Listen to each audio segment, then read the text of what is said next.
Happy New Year! I'm so excited about 2020.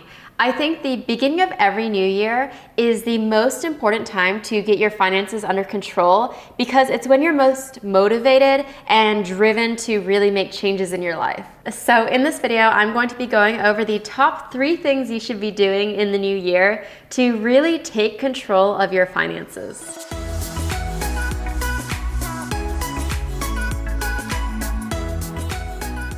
Hi, I'm Erica. I'm a lawyer, and this channel I've created is all about personal finance. So the very first thing that you should do to take control of your finances this year is to read a personal finance book. If you're crunched for time, then even just listening to an audiobook while you're doing your household chores is going to be just as good. I think it's really going to get you in the right mindset to make some changes to your personal finances. The thing about books is you're never going to absorb all of the information in one read, but even if you just take 2 or 3 points from that book and really absorb it and apply it to your life, I think it's going to make a big difference for your finances. The book that I recommend you start with is Rich Dad, Poor Dad, because it has a lot of the basic concepts in there that you'll want to know, but is also written in a very entertaining way, so it'll just be a quick read for you. I'll link that book in the description below, and I'll also link a few other books that I think might be helpful in case you've already read that one. Also, I'd love to know your favorite personal finance books so that I can put those on my reading list. You're probably going to be able to guess the second one because I've already done 2 videos on it, but the second thing that I think you should do for the new year is to budget. If you want, you can watch those 2 videos that I've done on budgeting and download the budget tracker that I use for free so that you can get started. The hardest part of New Year's resolutions is keeping that momentum all year long. So I'm going to tell you something exciting.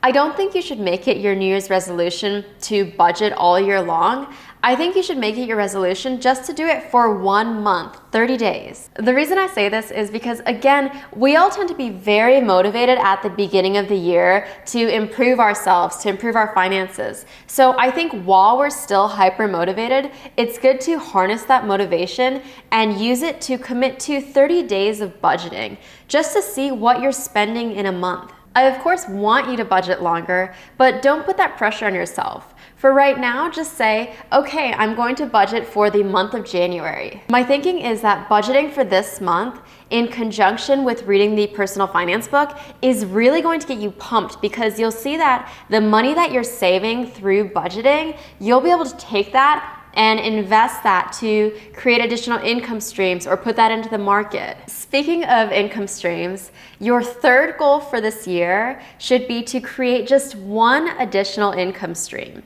I say this because the average millionaire has 7 different income streams. So for starters, creating 1 additional income stream will get you that much closer to 7. The bigger reason is I think creating this 1 additional income stream is going to open you up to this world of possibilities with online businesses and side hustles and all of the different ways that you can make additional money these days. The reason I say 1 is because it's manageable, but you'll realize that once you create 1, with that momentum, you'll want to create another one and then another one. So you'll really get that ball rolling by just creating 1 additional income stream this year. In the book that I mentioned, Rich Dad, Poor Dad, he talks about how many of us will unfortunately get stuck in this mindset that our 9 to 5 is the only way that we can make money. That is very limiting. And to be honest, a year or 2 ago, that was my mentality too.